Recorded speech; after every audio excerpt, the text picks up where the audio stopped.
Hello friends, today in this video we are going to discuss this question which gives us a very important result जो हम directly questions में आगे use करेंगे and इस video में हम इस क्वेश्चन के साथ साथ शिफ्टिंग प्रॉपर्टी डिस्कस करेंगे, shifting property of Fourier transform. ठीक है, तो चलिए पहले क्वेश्चन डिस्कस करते हैं। Find Fourier transformation of this function e raised to power minus at ht where ht is a unit step function। ठीक है, सो कैसे करेंगे हम सॉल्यूशन फाइंड। ft क्या दिया हुआ हमें ये फंक्शन का फोरियर ट्रांसफॉर्म फाइंड करना है। So ft is equal to e raised to power minus at ht and where ht is equal to unit step function। तो ht हम कैसे डिफाइन करते हैं, ht is equal to 1 if this t is greater than equal to 0 and ht is equal to 0 when t is less than 0। ठीक है, this is a unit step function at t is equal to 0। सो हमें find करना है Fourier transform of this function ft, है ना, ये function का Fourier transform निकालना है।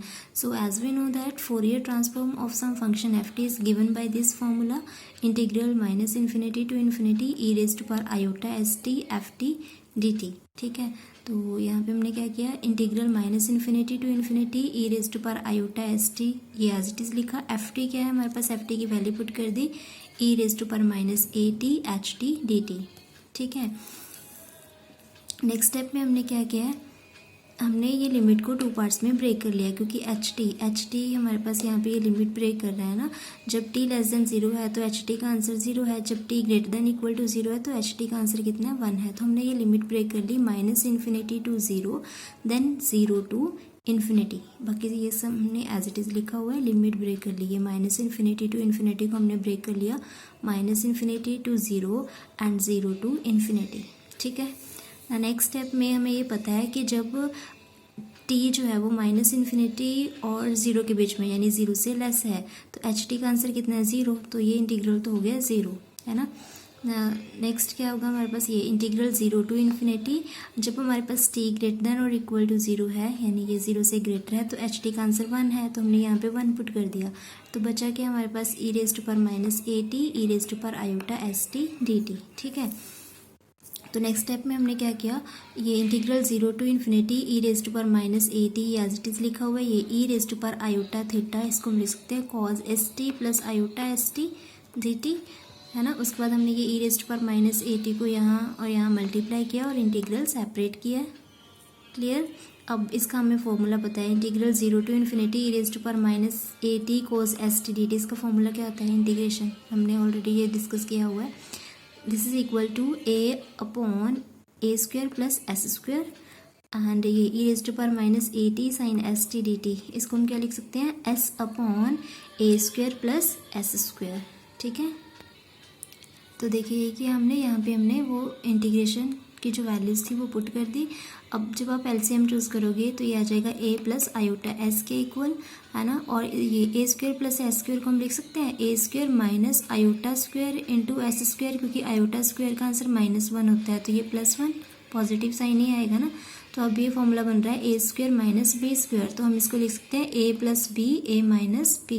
तो यहाँ a प्लस आयोटा एस से a plus iota s cancel out होगा, तो आंसर कितना आ गया हमारे पास, ये Fourier transformation of this function ft e raise to power minus at ht is equal to 1 upon a minus iota s। ठीक है, तो फोरियर ट्रांसफॉर्मेशन ऑफ ft को हम fs से डिनोट कर देते हैं, तो this is our required result. ठीक है, अब कुछ बुक्स में ना ये ऐसे दिया होता है इसका आंसर, जो हमने ये निकाला है ना Fourier transformation of e raise to power minus at ht, वो इसको लिखते हैं this is equal to 1 upon a plus iota s।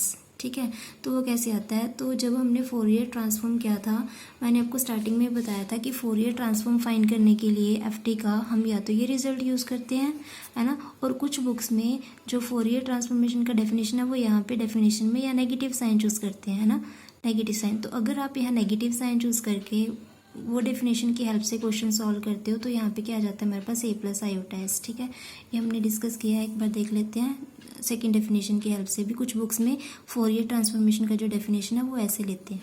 ठीक है, so Fourier transformation of ft अगर हमने ये चूज़ कर लिया minus infinity to infinity e raise to power minus iota st ft dt, अगर ये है तो सेम वही हमने यहाँ पे एफ टी की वैल्यू पुट कर दी। एफ टी क्या है, e⁻⁻ क्लियर। देन फिर से हमने वही करना है, हमने ये लिमिट को ब्रेक करना है, -∞ to 0 and then 0 to ∞, and -∞ to 0 के बीच में एच टी हमारा 0 है तो वो इंटीग्रल तो 0 हो जाएगा। तो बचा क्या हमारे पास, इंटीग्रल 0 to ∞ e⁻, ये है ना। यहाँ पे हमारे पास ये minus iota n t common आ रहा है, तो minus sine n t common आ रहा है, तो बचा क्या यहाँ से plus a plus iota s t हमने आउटसाइड निकाल लिया, ये नेगेटिव साइन भी हमने आउटसाइड निकाल लिया, ठीक है। और एच टी का वैल्यू हमें पता है 0 to ∞ के बीच में 1 है, तो यहाँ 1 आ गया टी।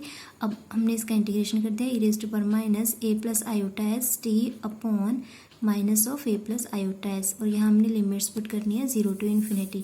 तो जब हम यहाँ पे अपर लिमिट पुट करेंगे ये होगा e⁻∞ टी की प्लेस पे ना, तो वो तो 0 होता है e⁻∞। देन नेगेटिव साइन हम लिखेंगे यहाँ पे। देन लोअर लिमिट जब हम पुट करेंगे ये e⁻0 1 होगा, 1 upon -a+i⁻s which is positive 1/a+i⁻s, ठीक है। तो यहाँ से जब हमने ये डेफिनेशन यूज़ किया तो Fourier transformation of f t e⁻⁻at h t हमारे पास क्या आया है, 1/a+i⁻s which is equal to fs।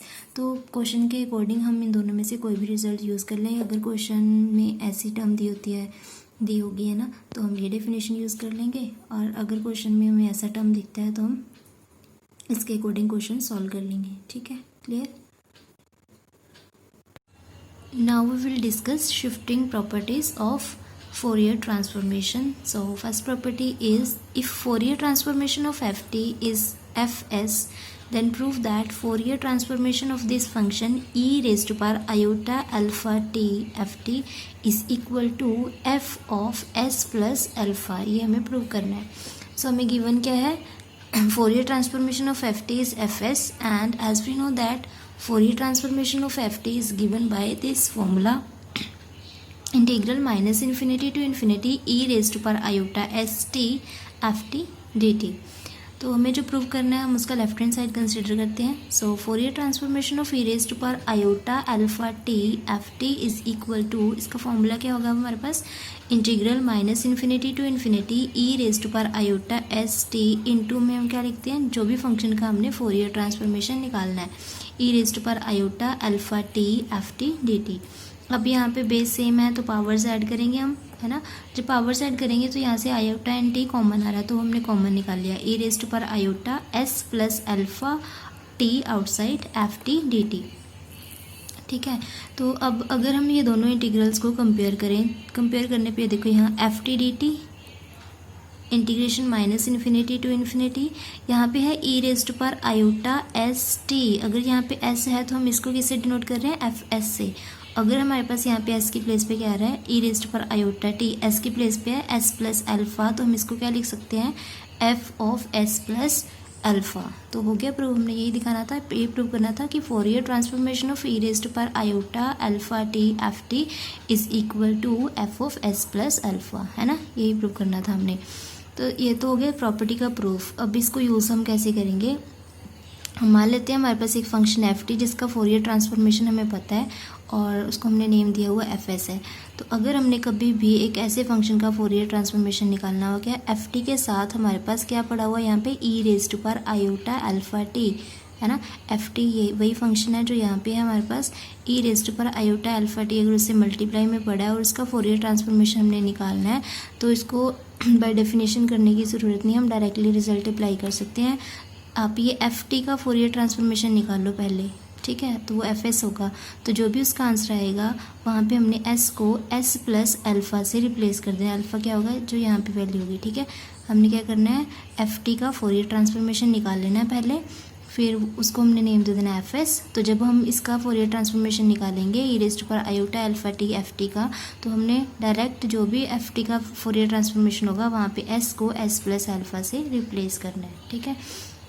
तो एक तो ये है shifting property. Next shifting property is, if Fourier transformation of f t is equal to f s, then prove that Fourier transformation of f of t minus alpha is equal to e⁻s alpha into f s. ये हमने prove करना है, ठीक है। तो इसको हम 2 method से प्रूव करेंगे। मतलब टू मेथड्स मीन्स कि हमने फोरियर ट्रांसफॉर्मेशन की थी 2 डेफिनेशंस, है ना। कुछ बुक्स में यहाँ पे वो e raise to power iota s t consider करते हैं और कुछ बुक्स में e raise to power minus iota s t consider करते हैं। तो हम दोनों फॉर्मूला से फोरियर ट्रांसफॉर्मेशन निकालेंगे इसका F of t minus alpha ये फंक्शन का, ठीक है। क्योंकि स्टेटमेंट के अकॉर्डिंग हमें ये जो रिजल्ट्स आएंगे यहाँ से वो हम यूज़ करेंगे क्वेश्चंस में, ठीक है। सो पहले सिंपल जो हमने डेफिनेशन किया हम उसकी हेल्प से करते हैं। सो गिवन है हमारे पास Fourier transformation of f t is equal to f s, and as we know that Fourier transformation of this function is given by this integral minus infinity to infinity e raise to power iota s t f t d t, ठीक है। हमें find क्या करना है, हमें find करना है Fourier transformation of f of t minus alpha. So Fourier transformation of f of t minus alpha is equal to क्या होगा इसका फॉर्मूला फिर integral minus infinity to infinity e raise to power iota s t, और यहाँ पे वो function रखना है जिसका हमने फोरियर ट्रांसफॉर्मेशन निकालना है, यानी F of t minus alpha d T. अब नेक्स्ट स्टेप में हम क्या करेंगे, ये टी माइनस अल्फा को हम पुट कर देते हैं यू, ठीक है। तो हमने क्या किया, टी माइनस अल्फा को पुट कर दिया यू, तो डी टी क्या होगा यहाँ से डेरिवेटिव करने पे d t is equal to d u. तो हम फाइंड क्या कर रहे हैं, Fourier transformation of f of t minus alpha. Formula क्या है इसका, integral minus infinity to infinity e raise to power iota s t था ना हमारे पास, वहाँ टी की वैल्यू यहाँ से निकाली हमने, क्या आएगा अल्फा प्लस यू, एंड यहाँ पे था हमारे पास f of t minus alpha, और टी माइनस अल्फा को हमने क्या पुट किया यू, और डी टी की वैल्यू क्या आ रही थी डी यू, ठीक है, ये आ गया। अब यहाँ से हम इंटीग्रेशन तो विद रिस्पेक्ट टू यू कर रहे हैं, तो जब आप यहाँ पे पावर्स को मल्टीप्लाई करोगे यहाँ पे क्या आएगा e raise to power iota s u plus iota s alpha. तो e raise to power iota s alpha हम आउटसाइड निकाल सकते हैं ना, क्योंकि हम विद रिस्पेक्ट टू यू कर रहे हैं इंटीग्रेशन। सो बचा क्या हमारे पास यहाँ integration minus infinity to infinity e raise to power iota s u, ये term f u d u, और as we know that integration minus infinity to infinity e raise to power iota s t f t d t जो होता है वो क्या होता है Fourier transformation of f t, यानी उसको हम किससे डिनोट करते हैं एफ एस से डिनोट करते हैं। तो हम इसको क्या लिख सकते हैं एफ एस लिख सकते हैं। तो हो गया प्रूव, हमने ये प्रूव करना था कि Fourier transformation of f of t minus alpha is equal to e raise to power iota s alpha into f s के इक्वल होता है, ठीक है। तो अब ये प्रॉपर्टी देखो, इसका हम यूज़ कैसे करना है, क्वेश्चंस में यूज़ कैसे करना है। अगर हमें एफ टी का फोरियर ट्रांसफॉर्मेशन मान लो पता है एफ एस है, और हमें फोरियर ट्रांसफॉर्मेशन निकालना है f of t minus alpha का, तो हम डायरेक्टली बाय डेफिनेशन इसको प्रूफ नहीं करेंगे, हम डायरेक्टली ये प्रॉपर्टी का यूज़ कर सकते हैं वहाँ पे। तो आंसर क्या होगा, अगर हमने फोरियर ट्रांसफॉर्मेशन निकालना है f of t minus alpha का, तो आंसर होगा e raise to power iota s, यहाँ पे हमने अल्फा की वैल्यू पुट कर देनी है जो भी यहाँ पे वैल्यू होगी, into f S. F S क्या है, Fourier transformation of f t का जो फोरियर ट्रांसफॉर्मेशन होगा उससे हमने मल्टीप्लाई करना है, तो हमारा रिक्वायर्ड आंसर आ जाएगा। ये तो था हमने जो डेफिनेशन की है फोरियर ट्रांसफॉर्मेशन की उसकी हेल्प से, है ना। और मेथड 2 में हमने किया है यही फोरियर ट्रांसफॉर्मेशन फाइंड किया इस फंक्शन का, ये डेफिनेशन की हेल्प से। कुछ बुक्स में यहाँ वो नेगेटिव साइन लेते हैं। So Fourier transformation of f of t minus alpha is equal to integral minus infinity to infinity e raise to power minus iota s t f of t minus alpha d t, है ना, ये यही होगा ना formula. Then हमने फिर से वही जैसे हमने लास्ट प्रॉपर्टी में प्रूव किया है, हमने क्या किया था टी माइनस अल्फा को यू पुट किया है, तो यहाँ से डी टी कितना आ जाएगा डी यू आ जाएगा। Now integration minus infinity to infinity ये एज इट इज़ लिखा, e raise to power minus iota s as it is, t की वैल्यू हमने यहाँ से निकाली, कितना आएगा u plus alpha, f of t minus alpha को हमने यू पुट किया है यू, डी टी की वैल्यू क्या आ रही है डी यू आ रही है, ठीक है। और फिर से वही यहाँ पे हमने मल्टीप्लाई कर दिया ये पावर्स को, e raise to power iota s u minus e raise to power iota s alpha. तो integration with respect to u हो रहा है, तो हमने e raise to power minus iota s alpha outside निकाल लिया, तो यहाँ पे क्या आएगा फिर minus infinity to infinity e raise to power iota s u f u d u. So this is Fourier transformation of f T, और इसको हम एफ एस से डिनोट करते हैं, ठीक है। तो यहाँ से क्या आ गया, Fourier transformation of f of t minus alpha is equal to e raise to power minus iota s alpha into f s, ठीक है। तो दोनों में से हम कोई भी रिजल्ट जो है वो क्वेश्चंस में यूज़ कर सकते हैं अकॉर्डिंगली कि क्वेश्चन कैसा है, ठीक है। तो नेक्स्ट वीडियो में हम इससे रिलेटेड क्वेश्चन डिस्कस करेंगे, उसमें क्लियर हो जाएगा कि कैसे हमने ये देखना है कि हम कौन सा फॉर्मूला अप्लाई करें, ठीक है, अकॉर्डिंगली।